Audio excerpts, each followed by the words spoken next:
আজ মাঠে উপস্থিত করায় তার শিখে বসে গেলেন 2-3 কাতার লোক।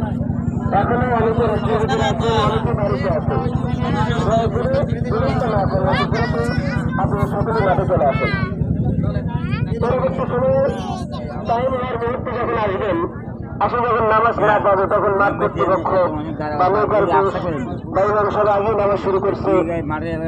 হবে না। আপনারা গত মাঠে দেখছেন ভিতরের মাঠে ইনশাআল্লাহ যত সময় নামাজ শুরু করার চেষ্টা করছি, যত সময় নামাজ শুরু করার চেষ্টা করছি,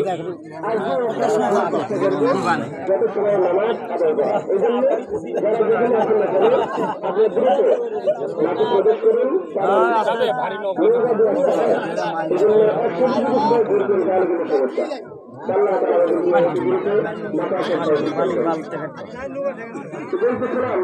আল্লাহ তাআলা আমাদেরকে দিন দান করছেন। ঈদুল ফিতর আর ঈদুল আযহা। আজকের দিন হলো ঈদুল আযহা। এই দিনের সবচেয়ে গুরুত্বপূর্ণ আমল হলো আল্লাহ তাআলার জন্য পশু জবাই করা। এটাই আজকের দিনের সর্বোত্তম আমল। আল্লাহ তাআলা আমাদেরকে যাদেরকে কোরবানি করার করতেছেন সকলের কোরবানিকে আল্লাহ তাআলা কবুল আর মঞ্জুর করেন। কোরবানি আল্লাহ তাআলার কাছে এত মহব্বতের একটা জিনিস, সংক্ষিপ্ত আকারে আপনাদের সামনে উপস্থাপন করছি। কোরবানির কিছু ইতিহাস। এই কোরবানির ইতিহাস আল্লাহ তাআলা হযরত আদম আলাইহিস সালামের জামানা থেকে এই কোরবানি এসেছিল। আল্লাহ তাআলা বলেন সূরাতুল মাইদার ভিতরে তোমরা আল্লাহর আরাধনা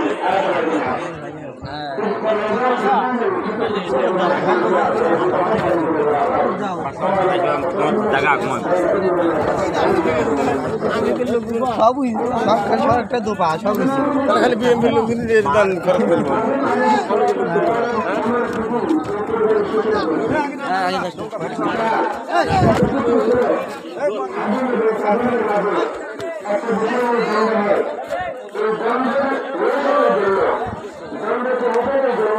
আল্লাহ তাআলা তাদের উপরে কোরবানি নাযিল করেন।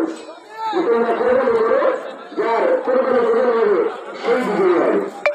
তো সেখান থেকে এই কোরবানি সূচনা হয়ে আস্তে আস্তে সাইয়্যিদুনা ইব্রাহিম আলাইহিস সালামের যে ঐতিহাসিক একটা ঘটনা, সেটা আপনারা